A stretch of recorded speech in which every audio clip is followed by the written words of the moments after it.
İş hayatındaki en önemli 3 konuyu duymak ister misin?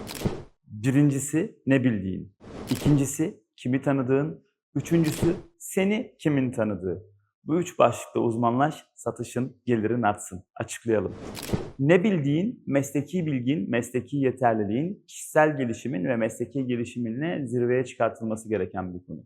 İkincisi kimin tanıdığın, yani bağlantıların, network'ün. Kapıyı çaldığında kime ulaşabiliyorsun? Gelirinin yüzdesini belirliyor, gelirinin oranını belirliyor. Üçüncüsü seni kimi tanıdığı. Bu çok önemli. Seni kimin tanıdığı, sen uyurken, sen işle ilgilenmezken ya da başka bir işle ilgilenirken çalan telefonlar ihtiyaç olduğunda sana ulaşan insanlar anlamına geliyor. Birinin ürüne, sana ya da hizmetine ihtiyacı olduğunda sen orada yokken aklına geliyorsan üçüncü basamak doğru işliyor anlamına geliyor. Bildiğin, tanıdığın ve senin kimi tanıdığı. Bu üç konu üzerine uzmanlaş, otomatikman zenginleş. Harekete geç, çok kazan.